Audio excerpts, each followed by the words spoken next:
Chers participants, bonsoir à vous tous et bienvenue au cours de la formation d'aujourd'hui sous le nom Les réseaux de neurones pour l'intelligence artificielle. Donc, ce cours se tournera autour de la construction d'un réseau de neurones, étude de cas, dataset Boston Ocean, les passagers de Titanic et enfin le dataset Fashion Mist. Tout cela avec Dr. Quds Hassin, superviseur de l'université Mid-Ocean. Accordons maintenant la parole à Dr. Coates. Dr. Coates, la parole est à vous. Vous pouvez commencer votre formation. Merci beaucoup, Malek, pour cette introduction. Alors, aujourd'hui, on va pas faire vraiment un cours, mais plutôt on va implémenter tout ce qu'on a déjà vu sur les réseaux de neurones. Donc, on a vu beaucoup vraiment de théories concernant le réseau de neurones. Donc, cette fois, on va l'implémenter avec Python. Et donc là, pour utiliser Python, il y a plusieurs façons pour avoir Python sur votre PC. Moi, ce que je propose c'est juste utiliser Google Colab parce que Google Colab, vous n'aurez pas besoin d'un ordinateur vraiment puissant. Tout ce qu'il faut voir, c'est juste aller à Google. Donc, juste le partage est clair, Malak, j'espère. Donc, juste on écrit Google Colab. Comme ça. Et voilà, je trouve Collab Google. Là, on peut créer un compte, bien sûr, mais ici, j'ai déjà un compte Open Collab. Et bon, j'ai déjà, pour moi, j'ai déjà des notebooks, tels que le notebook qu'on va travailler ici. Mais si jamais pour vous, vous pouvez ouvrir Google Colab et puis nouveau notebook. Voilà, et maintenant, vous pouvez écrire ici des codes dans les cellules. Alors, j'aimerais quand même attendre une minute. Si tout le monde chacun a son PC, il peut ou non ouvrir Google Colab pour savoir si c'est une bonne idée ou non. Alors, juste, j'attends une minute et pour savoir est-ce que c'est bon, tout le monde peut ouvrir Google Colab et peut travailler, peut coder avec moi. Ou bien je répète. C'est bon, donc vous pouvez écrire sur Google Colab et ouvrir une nouvelle notebook.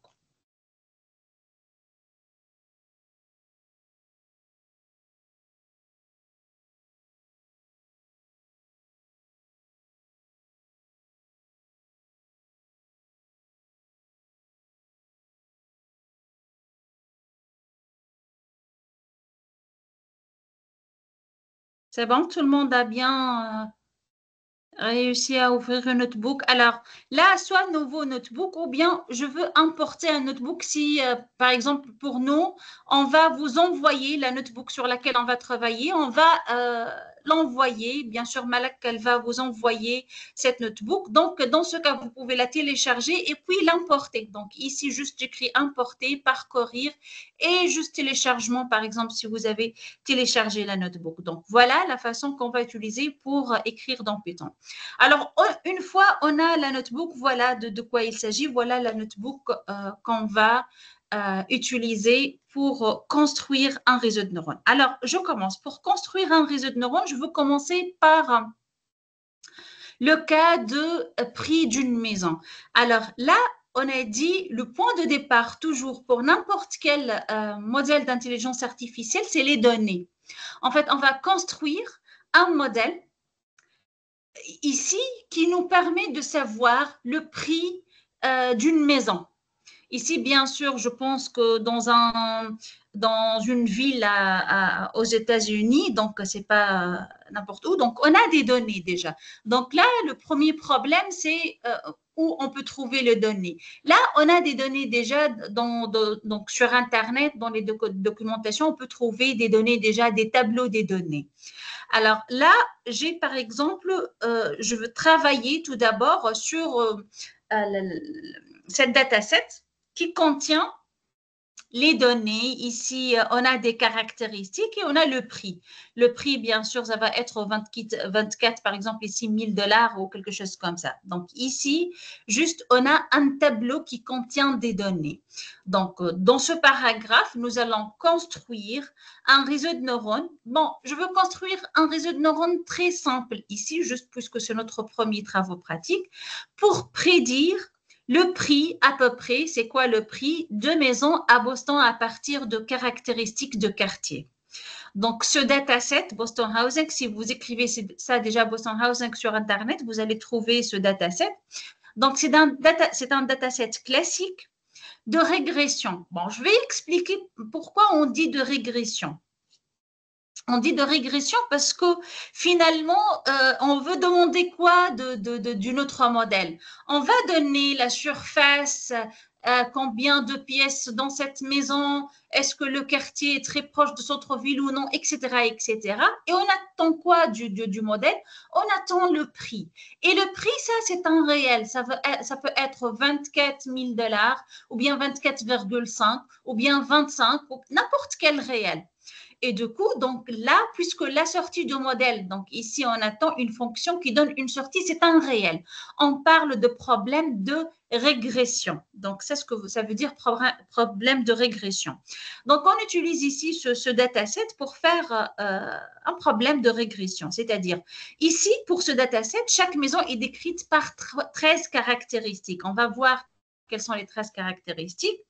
Tel que le nombre de pièces. Donc, pour savoir le prix moyen d'une maison, on veut savoir si tu veux acheter une maison. Donc, certainement, tu vas demander combien de chambres dans cette maison.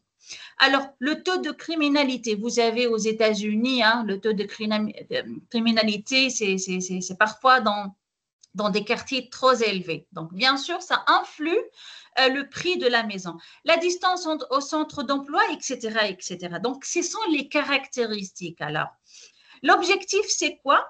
Et de construire un modèle capable d'apprendre la relation entre ces caractéristiques, c'est-à-dire si je donne les caractéristiques, si on a une nouvelle maison maintenant avec des caractéristiques, je précise nombre de pièces, distance au centre d'emploi, taux de criminalité, etc., la surface, etc., le système, il peut prédire en moyenne le prix de cette maison vaut combien? Bien sûr, en milliers de dollars. Alors, qu'est-ce qu'on va faire? Tout d'abord, on va commencer par les données. Ah, heureusement, là, on a des données. Malheureusement, je ne peux pas faire cela avec, par exemple, les maisons en Tunisie. Pourquoi? Parce que je n'ai pas un tableau qui contient les données. Une fois, j'aurai un tableau qui contient les maisons avec les caractéristiques des anciennes données des maisons en Tunisie, je peux créer un modèle. Si vous me donnez un tableau de données concernant les maisons aux Comores, je peux construire un modèle. Donc, la première chose pour construire un modèle d'intelligence artificielle pour prédire, par exemple, ici, le prix moyen d'une maison, il faut avoir des données. Donc, on va charger les données ici, on a déjà un dataset. Ensuite, on va construire un réseau de neurones. Et là, je veux vous rappeler, même si vous avez oublié qu'est-ce qu'un réseau de neurones, je veux rappeler brièvement qu'est-ce qu'un réseau de neurones, c'est quoi l'architecture. Et puis, on construit le modèle, c'est bon, on entraîne le modèle. C'est-à-dire quoi entraîner le modèle? Vous avez le réseau, allez maintenant, donnée par donnée, on va faire entrer les données à ce réseau de neurones et on demande à ce réseau de, à chaque fois, s'améliore pour donner des résultats de plus en plus très proches de la réalité. Et puis, on va évaluer la performance. On va voir concernant comment je dis, voilà, le modèle est performant ou non. Alors, la première chose, on a dit, on a besoin des données. On doit importer des données. Bon, pour les données, on a dit le dataset ici de Boston Housing, ça existe déjà sur Internet. Alors, qu'est-ce que je veux dire? Il est dans une librairie. Regardez, Python, je ne sais pas vos niveaux en Python. Est-ce que vous savez Python, vous avez déjà une idée sur Python ou non? Mais regardez, Python, par exemple, si j'écris dans Python exponentiel 1, il va me dire erreur. Si je demande à Python log de 10, il va me dire erreur. Pourquoi erreur? Parce que donc, la fonction log et la fonction exponentielle, ils sont dans une bibliothèque, dans une librairie qui s'appelle math. Donc, avant de dire, allez, expo et log et tout cela, tu dois importer. Tu vas dire à Python, allez, je veux travailler avec les mathématiques. Importe-moi la librairie de mathématiques. Donc, c'est comme ça qu'on fait avec Python. Là encore, on a un dataset, ou bien les données. Et les données sont dans une librairie. Donc, je veux appeler, importer cette librairie et de cette librairie-là, importer le dataset de Boston Housing. Donc, ici, qu'est-ce que je veux faire?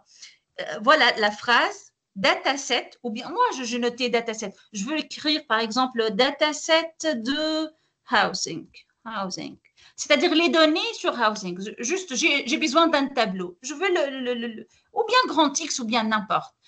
Data housing, je veux l'appeler comme ça. Dataset housing, c'est-à-dire les données pour les maisons. Je veux l'importer de quoi? Ici, de TensorFlow, Keras Datasets. Donc, ici, on a dans TensorFlow, donc il y a une librairie, je veux dire, Keras, et dans Keras, il y a les datasets, et dans les datasets, il y a le dataset Boston Housing. Donc, je veux écrire comme ça. De TensorFlow, je veux appeler Keras, et de Keras, je veux appeler les datasets, et de datasets, je veux appeler le dataset de maison de Boston.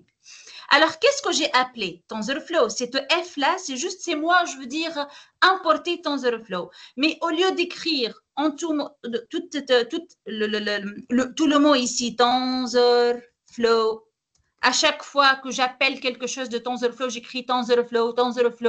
Alors, juste, je veux donner une abréviation de TensorFlow. Je veux dire importer la librairie TensorFlow, mais regardez Python, si je veux appeler TensorFlow, je vais écrire juste TF et il va comprendre. Donc, import TensorFlow as TF. Donc, c'est la première chose qu'on a écrit. Alors, dataset housing, TensorFlow.keras.dataset, Boston Housing, c'est juste. Maintenant, j'ai un dataset qui s'appelle dataset housing. Alors, regardez, je veux demander à Python maintenant d'écrire, allez, dataset housing, c'est quoi? Je veux le voir. Allez, je veux voir qu'est-ce que tu as importé. Et je veux compiler. On va voir qu'est-ce qu'il va dire. Alors, il a dit TensorFlow is not defined. Alors TF, je dis TF parce que j'ai oublié. Je dis voilà TF. TF. Maintenant, c'est bon. Il a dit c'est un module depuis Keras Datasets. Donc voilà, Dataset Housing, il est là. C'est un module pour lui. C'est bon. Alors là, maintenant, je fais quoi? De dataset housing, je veux avoir un X qui est un tableau. Alors, rappelle-toi, bon, je veux peut-être partager sur la feuille pour expliquer qu'est-ce qu'un réseau. Peut-être juste, j'arrête pour un moment le partage et je reviens vers l'autre écran.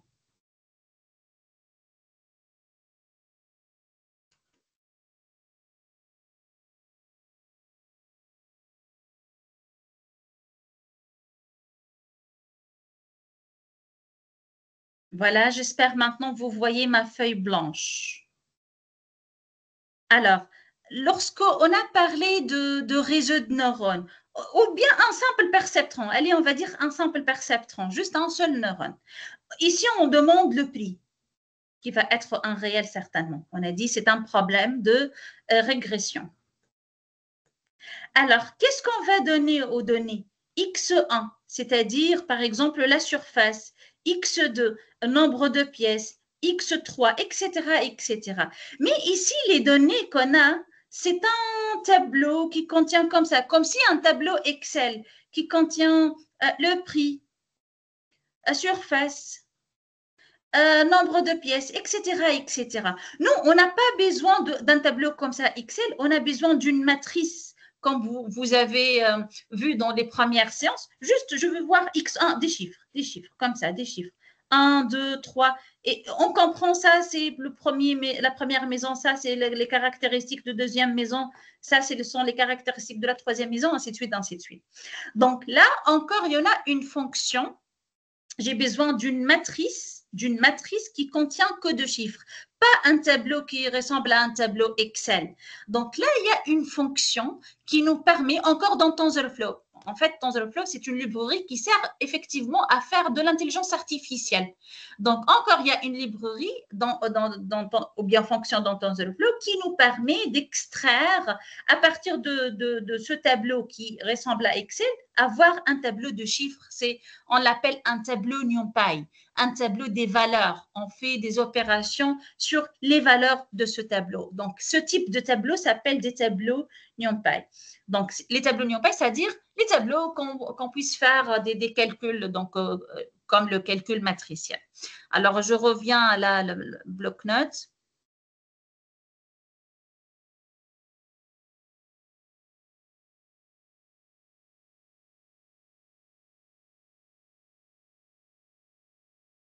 Voilà. Donc, ici, on a une fonction. On va extraire de ce tableau qu'on a appelé dataset housing, on va extraire les datas sous forme des tableaux NumPy. Donc ici, juste, je vais écrire comme ça, Xtrain. Bon, c'est moi que j'ai appelé Xtrain. Je peux appeler X tout court ou bien Xhousing. C'est juste un nom. Et YTrain, c'est-à-dire quoi? De ce tableau, juste Xtrain, il va comprendre, ce sont les caractéristiques des maisons. YTrain, ce sont les prix de chaque maison. Donc, on va avoir un tableau qui contient les caractéristiques des maisons et YTrain, ce sont les prix pour chaque maison. Et on va voir des autres choses, mais pour le moment, on ne va pas s'intéresser. Juste, on a des exemples pour l'entraînement. X, c'est-à-dire les caractéristiques, et Y, ce sont les résultats. Et juste, dataset, c'est-à-dire ce dataset. Bon, on va appeler dataset. C'est trop long de dire dataset housing. Je veux récupérer le dataset. C'est notre dataset qui contient les valeurs ou bien les exemples des maisons. Voilà. Donc, le data, c'est-à-dire c'est bon maintenant. Le Xtrain et le YTrain, ce sont des tableaux NumPy. Qu'est-ce que tableau NumPy? On a dit ce sont les tableaux qu'on peut l'utiliser pour faire des maths. Hein. On peut faire le produit matriciel, tous les mathématiques qu'on a vues pour le réseau de neurones. Et pour faire des maths avec des tableaux, encore on a dit à chaque fois, il y a des librairies à appeler. Donc là, on va appeler la librairie NumPy. Allez, import NumPy. Donc, j'ai importé la librairie NumPy. Et asNP, c'est-à-dire c'est l'abréviation pour, au lieu d'écrire tout NumPy comme ça, à chaque fois j'appelle une fonction de cette librairie, j'écris NP. Voilà. Donc, maintenant, je veux voir la taille de Xtrain, c'est-à-dire, voilà, j'ai une liste Xtrain shape, c'est-à-dire je veux voir la taille. En principe, c'est une matrice, c'est-à-dire elle a un nombre de lignes, un nombre de colonnes. Chaque ligne, c'est un exemple d'une maison. Donc, juste avant de donner, bon, Xtrain, allez, c'est une matrice, donc si vous avez bien compris, je compile. Voilà, il m'a dit 404, 13. Alors là, je voulais quand même recevoir vos réponses si vous pouvez me donner. Ça veut dire quoi le 404 ici? Lorsque je dis, voilà, on a un tableau des données. Le nombre de lignes ici, c'est 404. C'est-à-dire quoi 404? Signifie quoi exactement le 404? Qui peut me donner une réponse? Exactement, Latifa. 404 observations. C'est-à-dire, on a 404 maisons dans notre dataset. Error connexion. Je n'ai pas compris en bas. Error connection. Ah, le 404, c'est erreur. Non, ce n'est pas une erreur cette fois. Oui, je comprends que le 404, c'est parfois utilisé lorsqu'on a une erreur. Mais non, ici, on veut dire, dans notre tableau, on a une maison avec les caractéristiques, surface, les proximités de la maison, nombre de pièces, etc., etc. Deuxième maison, quelles sont les caractéristiques, quel est le prix. Troisième maison, jusqu'à 404 maisons. Donc, on a 404 exemples. Et le 13, ça veut dire quoi? On a bien compris 404 exemples dans notre dataset. Je ne sais pas si c'est clair. Malek, s'il vous plaît, est-ce que c'est lisible le notebook? Sinon, je peux agrandir. Hein. S'il est possible d'agrandir un peu, s'il vous plaît. D'accord. C'est bon maintenant? Vous voyez mieux? Oui, on le voit mieux, docteur. Très bien. Exactement, Latifa. Le 13 sont les 13 caractéristiques. Pour la première maison, on a 13 caractéristiques. Je peux vous montrer quelles sont les 13 caractéristiques. Je pense qu'ils sont quelque part là. Voilà, les 13 caractéristiques ou bien. Très bien, merci en bas. Donc, maintenant, vous voyez les caractéristiques ou bien les features, on appelle en anglais.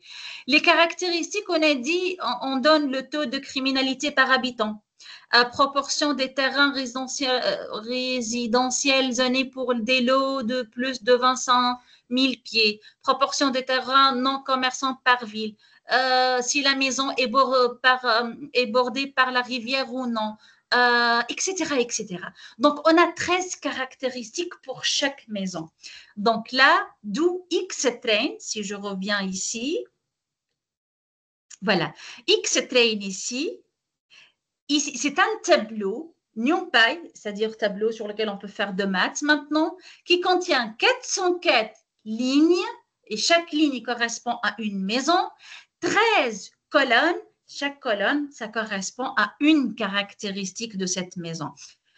Et Y, à votre avis, si j'écris Y, train, shape, c'est-à-dire quelles sont les dimensions de Y. Alors, je fais compiler. Bon, je n'ai plus besoin de X, j'ai bien compris le X. Je fais comme ça pour le X. C'est bon, j'ai bien compris les données pour le X. Voilà, 404. C'est pas une matrice cette fois, c'est un vecteur. Et contient 404 éléments. C'est-à-dire quoi 404? C'est le résultat pour chaque maison. On a dit on a 404 maisons. Pour la première maison, on sait à l'avance quel est sa prix. Pour la deuxième, quel est son prix. Pour la deuxième maison, c'est le deuxième prix. Certainement, la deuxième maison, elle a, voilà, 404 étiquettes. Très bien, Latifa. Chaque maison a son étiquette. Donc, on sait le prix. Donc, ici, ça associe à chaque maison le prix de la maison. Voilà. Donc, ici, ça, c'est pour notre donnée. Bon, là encore, je vais utiliser Keras. Donc là, je veux encore importer from TensorFlow Keras. Bon, je vais vous expliquer Keras. Ça nous permet de construire le modèle encore. Donc, voilà, j'ai importé la librairie de TensorFlow. J'ai importé Keras. Et on va tracer des courbes. Hein. Vous allez voir, finalement, on va tracer des courbes, les courbes de la fonction erreur. Je veux voir est-ce que l'erreur à chaque fois diminue ou bien augmente. Donc, j'aimerais voir des courbes. Et pour voir des courbes, encore, si tu donnes, allez tracer la courbe, Python, il va afficher erreur. Mais tu dois faire quoi alors? Toujours appeler la librairie qui est responsable pour l'affichage de courbes, qui est Matplotlib PyPlot. Donc, je vais importer cette librairie, rien que juste parce que je veux tracer des courbes après. Donc, juste, et au lieu d'écrire matplotlib.pyplot, donc au lieu d'écrire tout ça, je vais écrire PLT, ça sera l'abréviation de la librairie pour le traçage des courbes. Alors, jusqu'à là, qu'est-ce qu'on a fait? On a dit, on a importé les données. Bien sûr, les librairies nécessaires et aussi les données. Voilà, c'est bon. Maintenant, on a déjà les données. Le tableau X-Train contient les exemples, l'échantillon, et Y-Train contient les étiquettes, c'est-à-dire chaque maison, combien vaut le prix. Alors, maintenant, je veux créer un modèle. Alors, tout d'abord, je veux créer un modèle vide. Regardez, un modèle vide ne contient aucun perceptron. J'écris modèle. C'est moi qui ai noté modèle. Je peux écrire, j'appelle modèle house. Ou bien mon modèle. Je fais juste un nom pour le modèle, mon modèle. Ou bien un modèle tout court. C'est juste une variable. s'appelle modèle. Alors, comment créer un réseau dans TensorFlow? On a dit, c'est simple, juste tu fais keras. C'est pour cette raison, déjà, on a appelé keras. Point modèle, on va créer un modèle séquentiel. Séquentiel, c'est-à-dire, lorsqu'on on a vu plusieurs modèles, si vous vous rappelez. Hein. On a vu réseau de neurones et on a vu réseau de neurones récurrent pour le traitement, traduction, par exemple, de texte. Et on a vu réseau de neurones convolutifs pour traitement des images. Donc, il y a plusieurs types de réseaux de neurones. Pour nous, simple réseau de neurones, couche après couche, couche après couche. Donc, c'est ce qu'on veut dire, un réseau de neurones séquentiel. Donc, on va appeler un simple réseau de neurones séquentiel depuis Keras. Et je rappelle, Keras, c'est de TensorFlow, donc je peux écrire tf.keras, bien sûr, .modèle, .séquentiel. Mais pour moi, lorsque j'ai fait l'appel aux librairies, j'ai dit tout simplement from TensorFlow, importe keras. Donc, il va comprendre, même si j'écris pas tf.keras, il va comprendre ces keras importés de TensorFlow parce que j'ai écrit cette ligne-là. Alors, voilà. Donc, ici, j'ai construit un modèle de réseau de neurones qui est vide. Hein, je n'ai rien fait ici. C'est parenthèse vide. Donc, OK, c'est un réseau de neurones, mais qui ne contient aucun perceptron, aucun neurone. Maintenant, allez, je veux commencer par un seul perceptron. Je veux expliquer, je veux arrêter le partage pour juste une minute, expliquer, je veux construire un modèle avec un simple perceptron, c'est-à-dire quoi?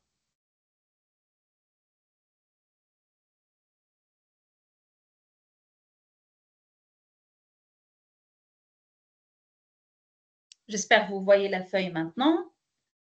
Alors, on a dit un simple perceptron. Voilà, quelque chose comme ça. Un seul perceptron. Mais n'oubliez pas, on a combien d'entrées, nous? On a 404. Hein? Déjà, on a vérifié toujours lorsque vous travaillez avec une dataset, vous devez savoir le shape, c'est-à-dire combien de lignes et combien de colonnes, parce que le nombre de lignes, il va être le nombre d'entrées. Donc, on a X1, X2 jusqu'à X404. Donc, combien de inputs on a? On a 404. Alors, je construis juste un seul perceptron. Un simple perceptron, si je rappelle ce qu'on a vu dans un simple perceptron, il fait quoi? Il multiplie X1 par W1, X2 par W2, X3 par W3, X404 par W404. Et puis, il va faire quoi? Il va faire la combinaison X1 W1 plus X2 W2 jusqu'à X404, on a dit, fois W404, plus il ajoute un billet, il fait cette combinaison, il obtient Z, et puis on applique G2Z, la fonction d'activation à Z. D'accord? Nous, là, on veut ce réel, tout simplement. On veut ce réel qui soit le prix de notre maison. Donc, G, on va avoir G2Z, c'est Z, c'est la fonction identité si vous voulez, ou bien ce qu'on appelle cette fonction identité, on s'appelle sur Python, c'est linéaire. Linéaire, c'est-à-dire c'est la fonction identité, on ne change rien. D'accord? Alors, qu'est-ce qu'on va faire? Un simple perceptron qui reçoit les données et le W1, W2, c'est le modèle qui va choisir les WI afin que ce résultat soit finalement le prix de la maison. C'est ce qu'il va faire finalement. Alors, je reviens sur Python. Comment je fais cela? Un simple perceptron, on a dit, un seul neurone. Alors, j'arrête, je reviens à ma notebook.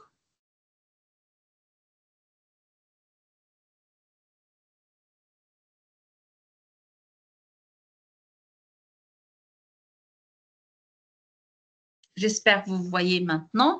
Alors, je veux ajouter, au début, c'était un modèle vide. Il n'y a pas de perceptron. Alors, je veux ajouter un perceptron. J'écris modèle add, c'est-à-dire ajout. J'ajoute quoi? Layer, c'est-à-dire une couche. Layer dense. C'est-à-dire quoi layer dense? C'est-à-dire une couche qui relie toutes les entrées. On a dit combien d'entrées on a? 404. D'accord. Donc, je vais écrire l'input shape ici, au lieu de toute cette complication, je vais écrire tout simplement 404. Voilà, 404. Je sais à l'avance que, voilà, finalement, on a 404 données dans l'input. Je vais écrire explicitement pour cet exemple. Allez, l'input shape, c'est 404. L'activation, c'est-à-dire quoi l'activation? On a dit, il n'y a pas d'activation, on veut garder le Z tel qu'il est. Ah, pourquoi 13, Latifa? Vous avez dit 13. Non, c'est 13.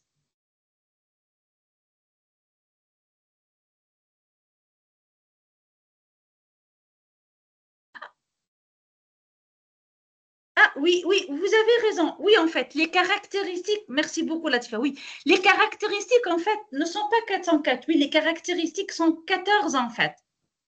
Oui, les caractéristiques, on a dit, on a vu, sont, voilà, les caractéristiques sont 13 ou bien 14. J'ai oublié en fait. Ah, 13 features, voilà, exactement, vous avez raison, oui, 13 features parce que chaque observation a 13 caractéristiques. Exactement, vous avez raison.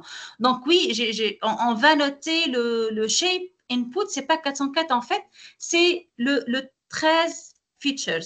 C'est-à-dire, et puis, exemple par exemple, on va alimenter le réseau de neurones. Oui, vous avez raison. Donc, on a 13 caractéristiques. Donc, l'input, c'est 13, totalement d'accord avec vous. Alors, pour l'activation, on a dit l'activation, finalement, je ne veux pas considérer une activation, je veux garder le Z tel qu'il est. Donc, on appelle ça, c'est linéaire, l'activation linéaire. La fonction G de Z, c'est Z.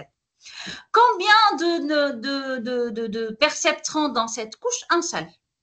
Et voilà. Donc, ça, c'est un modèle qui contient un simple perceptron. Donc, juste, je compile. Il ne fait rien finalement. Il dit, voilà, d'accord, tu as construit un modèle. Mais regardez, qu'est-ce que je peux faire avec ce modèle? Je peux avoir un résumé concernant ce modèle. Allez, je veux avoir un résumé concernant ce modèle. Qu'est-ce que j'ai fait? Il va te donner, qu'est-ce que tu as fait? Juste une seule couche, d'accord? Qui contient un seul neurone. Alors, les paramètres maintenant qu'il va chercher, il a dit 14. Pourquoi c'est 14? Parce que, si vous vous rappelez, alors juste, je reviens au perceptron lorsqu'on a fait l'architecture de perceptron.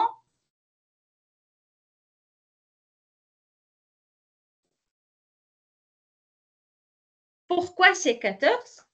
On a dit, en fait, ici, bien sûr, merci à Latif, elle nous a corrigé, on a 13 caractéristiques, en fait 13 inputs, donc, et par suite, chaque X1 sera multiplié par W1, le X2, W2. Donc, combien de WI? On a 13. Plus le billet, ça fait 14. Donc, le modèle, quant à lui, il va chercher les bons paramètres. Il va chercher le W1, le W2, le W3, le W13 et le billet. Donc, combien de paramètres à chercher? Ça fait 14. Donc, ici, si je reviens donc au résumé du modèle que j'ai construit, il y en a 14 paramètres à déterminer.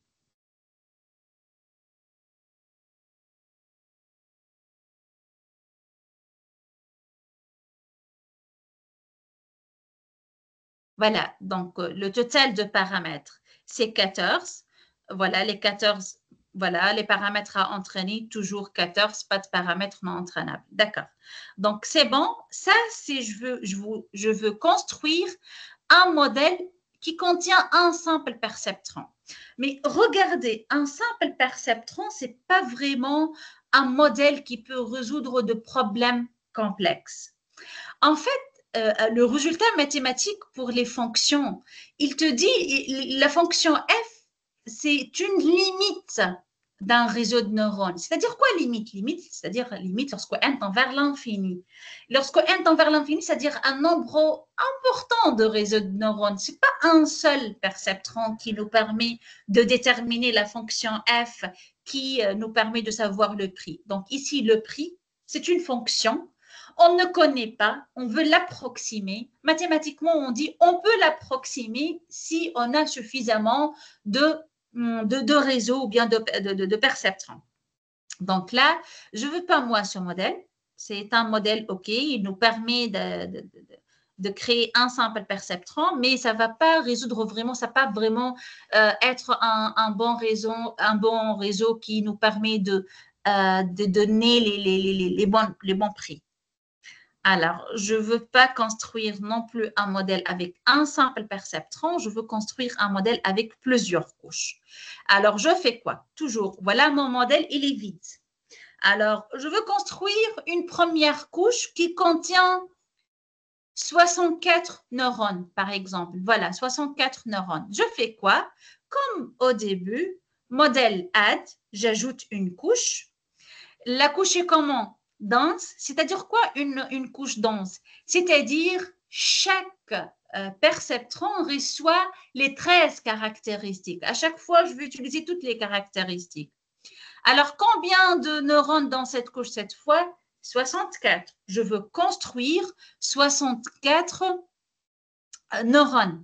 Alors, l'activation, c'est l'activation ReLU. On a parlé de cette fonction, mais je veux l'expliquer après sur la feuille. Mais pour le moment, regardez, on a construit une couche qui contient 64. L'activation, ce n'est pas l'identité cette fois, c'est l'activation ReLU. Et le shape, comme on a fait, c'est 13 inputs. Voilà, on va faire 13. Ça, c'est la première couche. Encore, si vous voulez un modèle performant, on a besoin de plusieurs couches. Alors, je vais ajouter encore une couche, deuxième couche. Allez, modèle add. Et c'est moi qui précise finalement le nombre de couches. Ici, je veux considérer un simple perceptron dans la deuxième couche avec l'activation linéaire, c'est-à-dire l'identité. Et c'est tout. Donc, je cherche, c'est quoi l'architecture? Je veux voir l'architecture, je vais expliquer l'architecture sur la feuille. Donc, ici, on a juste une couche cachée et une couche de sortie. Donc, j'explique l'architecture.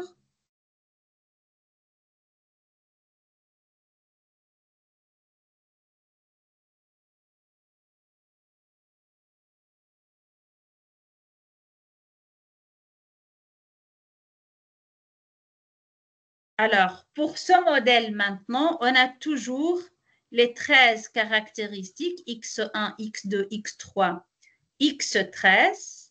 Mais cette fois, ce n'est pas dans un seul perceptron. On a un perceptron, 2, 3. Combien on a fait dans la première couche cachée? On a dit 64 perceptrons. Donc ici, on aura 64 perceptrons dans la première couche. Donc, je fais comme ça.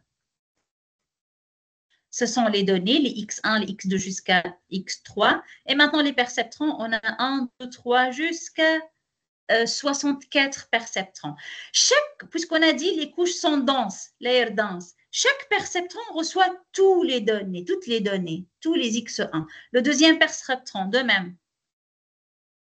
Le troisième, il reçoit toutes les données. Le dernier. Et chaque perceptron, il va me donner une sortie.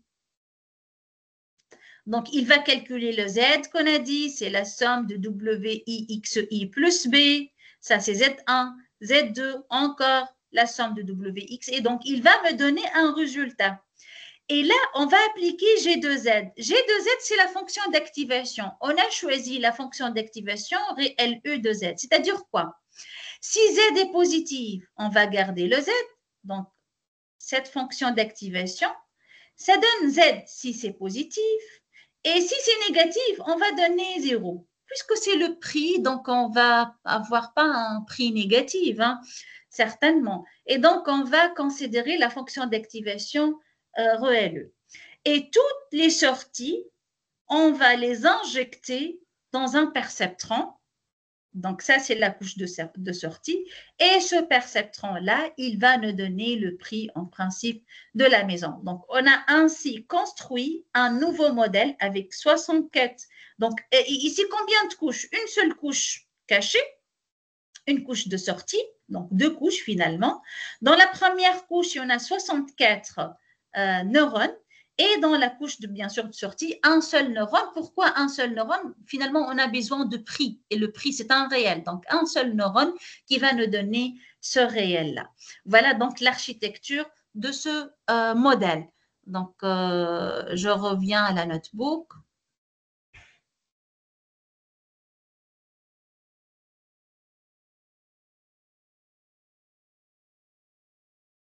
Voilà, donc ici, on a voilà, un modèle. Ici, j'ai créé un modèle avec combien de couches? Une seule couche cachée et une couche de sortie. Bon, si encore je veux pas ce modèle, il me semble que le nombre de couches pas vraiment suffisamment grand parce que finalement, on a 404 exemples avec 13 caractéristiques. Peut-être ça nécessite un modèle plus complexe. Allez, je veux construire un autre modèle qui contient plus de couches. Donc, je n'ai plus besoin de ce modèle. Je fais comme ça pour que Python ne lit pas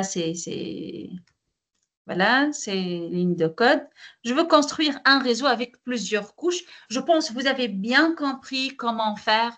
Alors, je peux construire tout d'abord un modèle vide et puis j'ajoute les couches donc avec la fonction modèle add à chaque fois. Modèle add.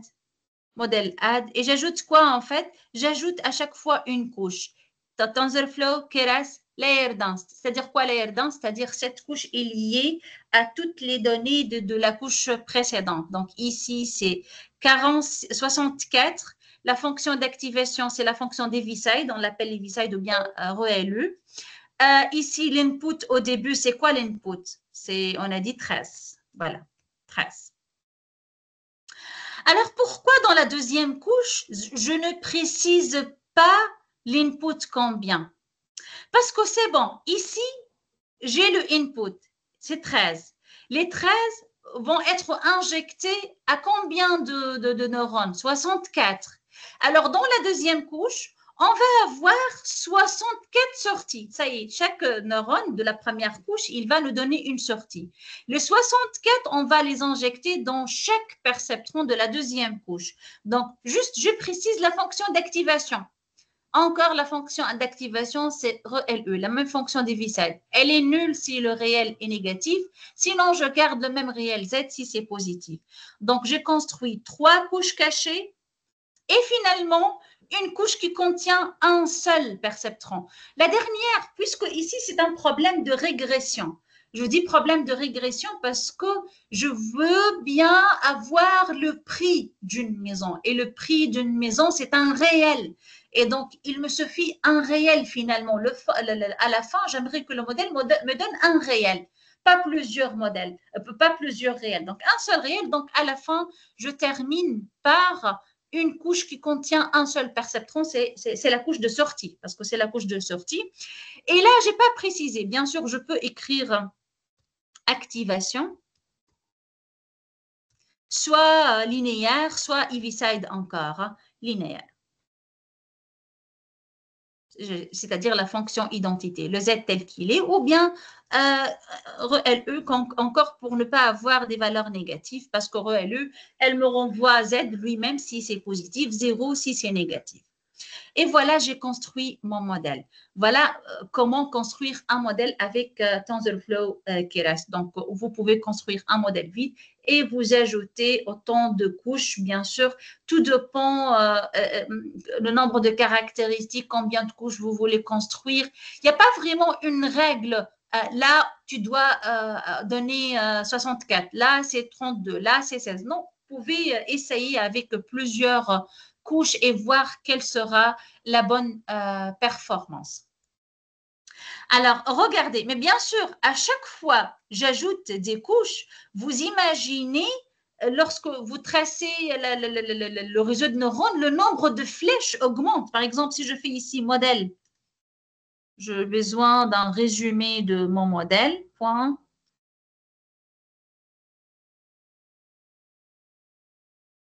Voilà.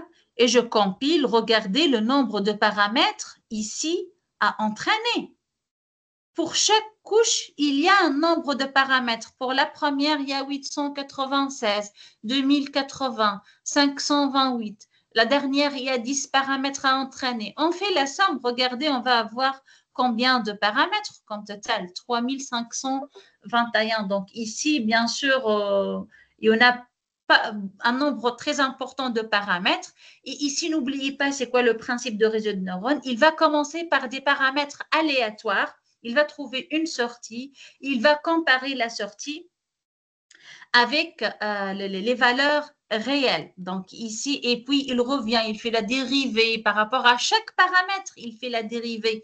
Donc, vous imaginez le calcul à faire par la machine pour trouver les bons paramètres.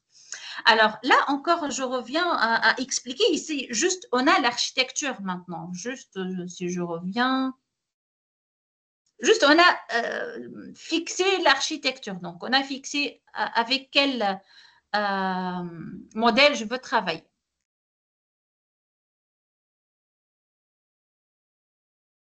Donc, ici, on a fixé l'architecture de notre modèle.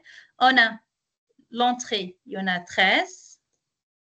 Donc, 13 inputs. Ici, on a combien dans la première couche, on a dit 64. Donc, bien sûr, chaque perceptron reçoit toutes les entrées. Vous pouvez imaginer quelque chose comme ça. Et puis, dans la deuxième couche, on a dit on va avoir 32. Voilà, 32.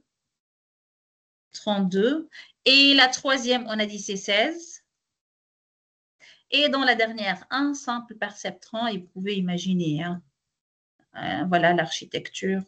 C'est quelque chose comme ça.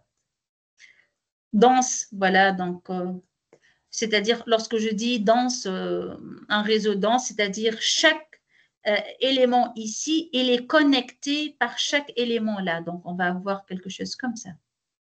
Et tac, tac, tac, etc., etc. Voilà. Donc, chaque flèche, ça correspond à un W. Ça, c'est W11, W12, etc. Ce sont des nouvelles W. Ça, c'est par la première couche. Ça, c'est la deuxième couche. Ça, c'est la troisième couche. Vous pouvez imaginer. Et on va voir un Y chapeau. C'est-à-dire quoi? Au début, on va donner, allez, la première maison avec toutes ses caractéristiques. Au début, il va commencer avec des WI arbitraires. Il va trouver un Y. Mais nous, on a déjà pour la première maison, quel est son prix. Donc là, on va comparer le Y chapeau par le Y. Donc là, l'erreur faite par la machine. Donc ici, on va calculer l'erreur. D'une façon générale, on va avoir Y chapeau moins Y, le tout carré, et on fait la somme sur voilà, toutes les erreurs qu'on a fait divisées par le nombre de maisons, qui est 404 dans notre cas. Voilà, donc au début, il va commencer aléatoirement, il calcule l'estimation, il compare. Donc, on a une fonction erreur. On peut choisir cette fonction erreur ou bien comme ça, la somme en valeur absolue, il y a pas mal de fonctions d'erreur. Alors là, on doit encore préciser au modèle quelle fonction erreur on veut minimiser, parce que finalement, il va minimiser. Il va calculer la fonction erreur. Donc, on doit fixer pour le modèle quelle fonction erreur tu vas considérer. Donc, on va donner la fonction coût et on va donner l'algorithme pour minimiser. Et tu vas considérer quel algorithme. On a vu dans le cours, on a l'algorithme de descente de gradient ou bien descente de gradient stochastique parce que le nombre de W ici est très, très, très grand. On va juste à chaque itération choisir un lot de W. Donc là, je reviens à la notebook.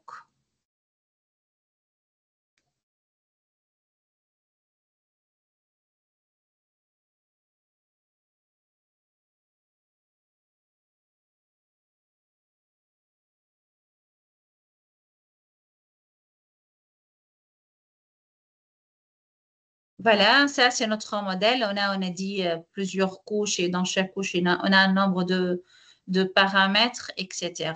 Maintenant, je fais quoi? Alors, pour compiler le modèle compile, on va utiliser quoi? Une méthode d'optimisation. Méthode d'optimisation, d'une façon générale, on minimise la fonction coût. Alors, on a dit il y a plusieurs algorithmes pour minimiser la fonction coût. Vous savez déjà la méthode de descente de gradient. On a expliqué le principe mathématique de la méthode de descente de gradient. Il y a plusieurs variantes pour la méthode descente des gradients. Donc, Adam, c'est parmi les variantes de descente des gradients. Donc, c'est beaucoup utilisé. Donc, ce n'est pas la peine de vraiment savoir qu'est-ce que ça fait. C'est très bien si on veut le voir, mais ça prend de temps. Donc, ici, on va juste, puisque c'est beaucoup utilisé, on va l'utiliser pour minimiser l'erreur. C'est quoi la fonction coût? On va dire c'est la moyenne ici, mean squared error, c'est-à-dire la moyenne de carré, c'est la somme de y chapeau moins y au carré divisé par le nombre d'exemples. C'est la moyenne quadratique des erreurs. Et ici, encore métrique, c'est-à-dire pour voir la performance finalement, après avoir à faire le calcul et tout, on optimise, on va voir la performance du modèle. Pour voir la performance, on va utiliser par exemple la moyenne des valeurs absolues des erreurs. Voilà, donc on a fixé juste les méthodes ou bien les algorithmes qu'on va utiliser pour faire compiler notre modèle. Donc juste j'exécute. Maintenant, jusqu'à là, on n'a rien fait. D'accord, j'ai fixé, le modèle va contenir un nombre de couches. Voilà l'algorithme qu'on va utiliser. C'est maintenant qu'on va commencer. On va entraîner. Maintenant, modèle fit, c'est-à-dire, allez, on va entraîner le réseau de neurones, le modèle qu'on a, sur les données qu'on a. Au début, on a juste fixé, on a dit les entrées seront 13, mais on n'a pas donné vraiment la dataset qui est X-Train, qu'on a appelé X-Train. Maintenant, on va préciser. Voilà les données, voilà les étiquettes. Tu vas faire combien d'itérations? Parce qu'à chaque fois, on a dit il va commencer aléatoirement, les WI, on va commencer aléatoirement et pour chaque itération, il va essayer de s'améliorer. Il va essayer de minimiser l'erreur à l'aide de l'algorithme Adam ou bien des sons de gradient. Donc ici, combien d'exemples? Parce que finalement, le nombre est très important. Donc, on va dire, voilà, tu considères un lot de 32 pour chaque itération, 32 poids. À chaque fois, tu améliores 32 poids, 32 WIJ, si vous voulez. Bon, je peux effacer cela pour le moment parce qu'on a dit on va faire un exemple trop simple. Donc, on ne va pas vraiment s'intéresser à ça. Et voilà. Donc là, juste, je veux dire, aller afficher l'entraînement, les étapes de l'entraînement. Donc ici, le modèle point fit, c'est juste, allez, on va maintenant entraîner. Tu sais déjà le nombre de paramètres, le modèle, l'algorithme d'optimisation, etc. Maintenant, allez, le X-Train, qu'on a déjà à l'avance, qui contient les données des maisons. Le Y-Train, c'est-à-dire les étiquettes. Tu fais combien d'itérations? À chaque fois, tu considères un lot parce que on sait le nombre de W est très, très, très grand, nombre de paramètres. Allez, à chaque itération, tu considères 32 paramètres. Et j'aimerais voir vraiment, à chaque fois l'historique de l'entraînement. Allez, je veux compiler. Et il va l'entraînement, il va injecter maintenant dans mon réseau les données et il va calculer à chaque fois l'erreur, à chaque fois il améliore. Donc, il va faire, on a dit, combien d'itérations? On a dit 100 itérations. Donc, on doit avoir 100 ici. Vous voyez, à chaque itération ici, c'est 73, 74 sur 100 jusqu'à arriver à l'itération 100. Voilà, il se termine par l'itération 100 sur 100. À chaque fois, on calcule l'erreur. Vous voyez, l'erreur, il est grand, hein, parce que c'est la moyenne quadratique, donc c'est élevé au carré. Ici, l'erreur, c'était 546. Je commence, alors, il a commencé par combien d'erreurs? Je me demande. Donc, ici, déjà, donc si je commence. Allez, on va voir la courbe de la fonction erreur. On veut voir la courbe. Est-ce que la fonction ici diminue ou bien augmente? On veut savoir, bien sûr, elle doit diminuer puisque il fait l'entraînement. Alors, on fait quoi?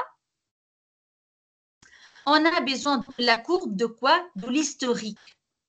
de la fonction loss. La fonction loss, c'est-à-dire la fonction erreur. Déjà, on a fixé la fonction loss, c'est quoi? C'est à l'aide de la moyenne quadratique. Hein. Vous voyez, la loss, c'est à l'aide de la fonction moyenne quadratique. Donc, allez, on a besoin de cet historique. Tout cela, au lieu de voir ça diminue 600, 602, 50, etc., on aimerait bien voir une courbe. Donc, allez, je veux déjà, je vous ai dit dès le début, on va tracer une courbe. C'est pour cette raison.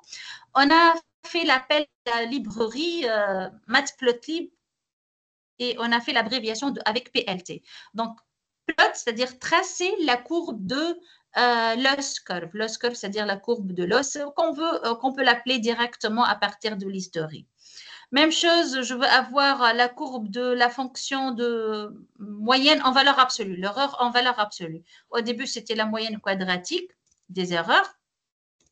Et maintenant, les erreurs en valeur absolue, je veux voir les courbes. Voilà.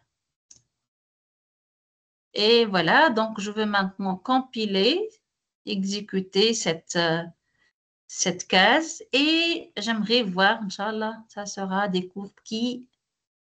Ah, l'os. L'os, qu'est-ce qu'il y a? Ah, ici, ça, c'est des commentaires, là.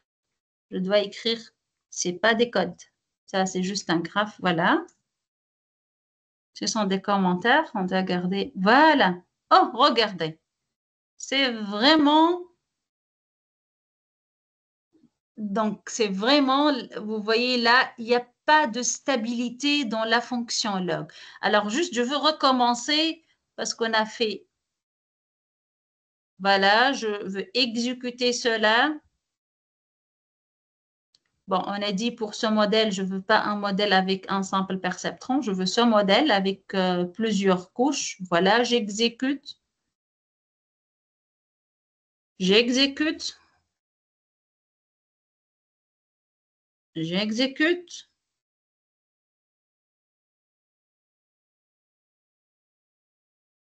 Peut-être on a changé beaucoup. Maintenant, j'espère que lorsqu'on exécute dans l'ordre, ça va nous donner le résultat. Bon, mieux que précédemment. Allez, j'exécute ce graphe. Ah, toujours,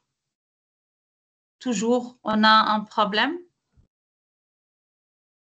Ah, maintenant c'est mieux. Maintenant c'est mieux parce qu'on a exécuté pas mal de modèles. Donc voilà. Maintenant c'est mieux. On ne va pas dire c'est parfait, mais quand même, hein, on voit que l'erreur ça diminue. Ce n'est pas vraiment stable, mais ça diminue quand même. Même chose pour l'erreur en valeur absolue. Voilà, ça diminue. À chaque fois, je fais une itération. Ici, dans la 20e itération, donc ici, dans l'itération 100, voilà, les erreurs diminuent de plus en plus. Voilà, donc je ne sais pas si vous avez des questions jusqu'à là. Grosso modo, on a juste fait implémenter un réseau de neurones pour étudier le cas de maisons, juste prix des maisons. On a déjà pris les données prêtes, déjà sont dans TensorFlow Dataset, Keras, il y a des datasets. On a utilisé les données, on a juste précisé c'est quoi le modèle, donc combien le nombre de couches, etc. On a précisé les algorithmes d'optimisation. Voilà, donc on a utilisé ici une variante de descente de gradient. Et voilà, on a trouvé que la fonction coût diminue de plus en plus. Bien sûr, on peut faire mieux. On va voir dans les prochaines séances. On peut faire mieux que cela si on traite les données avant de faire directement alimenter les données au réseau de neurones, on doit faire des normalisations. On va voir ça dans la séance prochaine. Encore, on va voir, OK, ici, il a des données et il améliore de plus en plus les paramètres. À chaque fois, il améliore ou bien il change les paramètres afin d'améliorer la fonction coût, diminuer la fonction coût. Je pose une question et maintenant, si je donne une nouvelle maison, elle n'est pas vue par le réseau de neurones, est-ce qu'il va me donner vraiment le prix adéquat? Là, on va le voir dans la séance prochaine lorsqu'on va diviser notre donnée sur des données d'entraînement Et une fois entraîné, on va voir si vraiment notre modèle il est performant. On va lui donner des nouvelles données et on va voir la performance. Alors, est-ce qu'il y a des questions jusqu'à là? Pour ceux qui ont des questions, veuillez s'il vous plaît soit lever la main, soit écrire vos questions sur le chat. Et bien sûr, merci infiniment à vous, docteur, pour tous vos efforts. Merci, Malak, merci.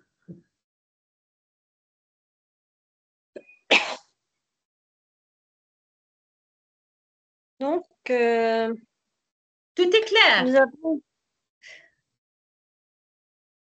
Je pense que vous avez répondu à Latifa, n'est-ce pas? Oui, pour Latifa, oui, c'est bon, c'est fait. Elle a vraiment bien fait la remarque que oui, les inputs, c'est 13, c'est pas 404 comme j'ai bien dit. D'accord. Alors, des questions? N'hésitez pas à poser vos questions. Pour ceux qui ont des questions, veuillez s'il vous plaît soit lever la main, soit écrire vos questions sur le chat.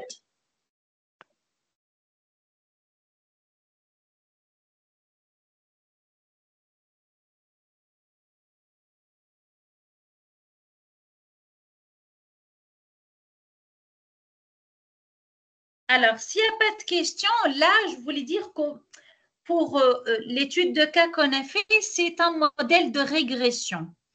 Alors, il y a encore des exemples où on peut créer un modèle, par exemple, de classification, comme le modèle de passagers de Titanic. Ici, on a les passagers de Titanic, on a les données des passagers. Les données de type quoi? Par exemple, ici, on va voir les de passagers de Titanic. Donc là, encore, j'ai importé les données, donc les librairies, etc. Donc, juste, je vais vous montrer. On a pris beaucoup de temps pour le premier exemple. Donc, juste ici, regardez, encore, on a faire le chargement des données des passagers de Titanic. Juste, je veux vous montrer, par exemple, ça signifie quoi? Voilà, si je vois le data head, c'est-à-dire juste, j'aimerais voir, voilà. Les passagers de Titanic, c'est-à-dire quoi? On va voir, est-ce qu'ils ont sur ou non? Hein? Le premier passager, malheureusement, non, il n'a plus, il était dans la 3e classe, il était un homme âgé de 22 ans, etc., etc. Donc, tous les données du premier passager. Le deuxième passager, c'était une femme âgée de 38 ans. Elle est donc dans la première classe, vraiment, donc elle a survécu. Etc., etc. Ici, le prix de billets. Donc, on a des données et on a est-ce que le passager est survécu ou non. Donc, là, on a créé un modèle. Là, le modèle, il va nous donner pas un réel.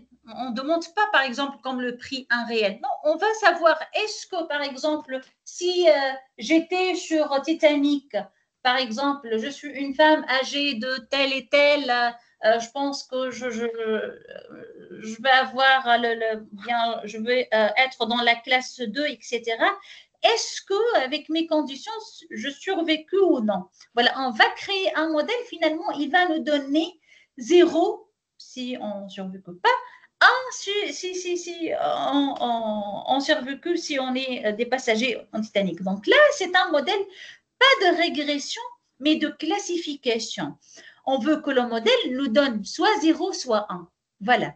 Donc ça s'appelle un modèle de classification. On va le voir en détail à la séance prochaine.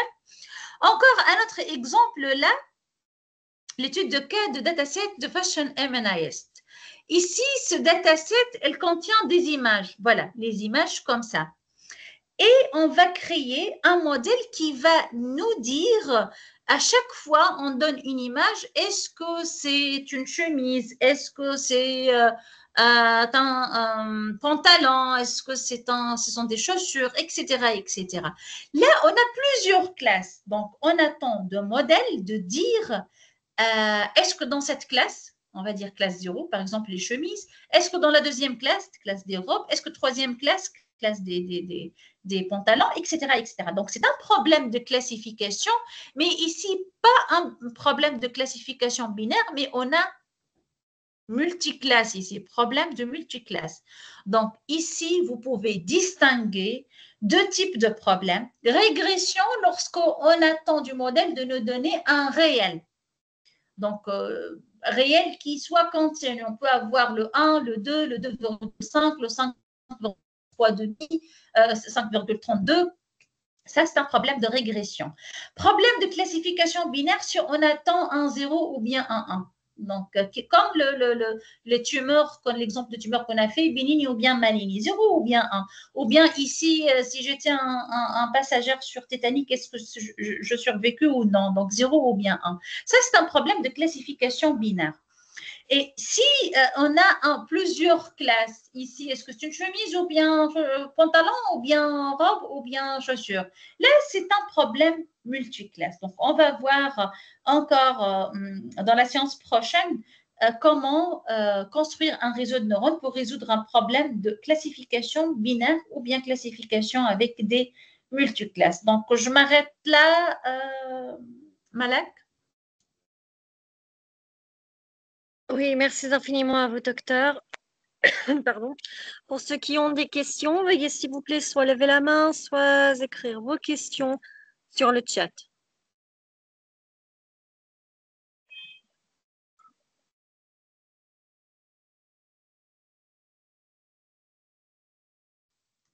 Alors, est-ce qu'il y a des questions?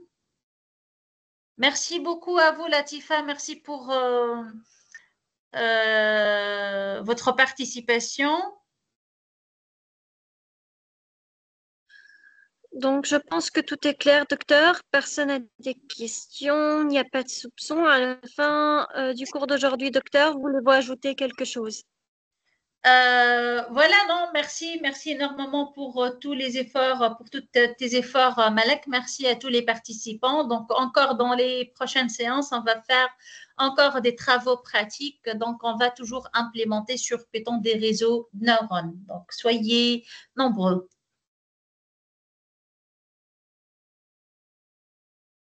Merci infiniment à vous, docteur, pour tous vos efforts. Merci aux participants pour avoir participé au cours de la formation d'aujourd'hui. Attention tout le monde, nous n'avons pas encore terminé notre formation. Nous verrons, Inch'Allah, la semaine prochaine, le mercredi à 19 h, selon l'heure locale de l'Arabie Saoudite.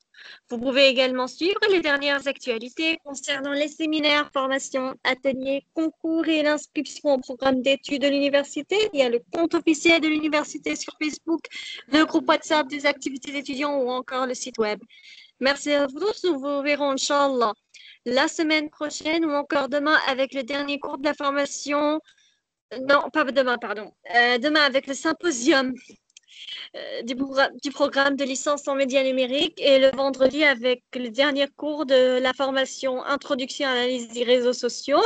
Et nous avons également la formation de l'alphabet arabe et plein d'autres activités qui vous attendent. Séminaires, que ce soit séminaires, ateliers, concours, ou encore vous pouvez également, si vous êtes nouveau, vous pouvez également vous inscrire à l'université Mid-Ocean. L'inscription est ouverte, n'hésitez pas. L'inscription est gratuite également à tous les Comoriens. Merci à vous tous. Nous souhaitons une excellente soirée. Au revoir. Au revoir, bonne soirée.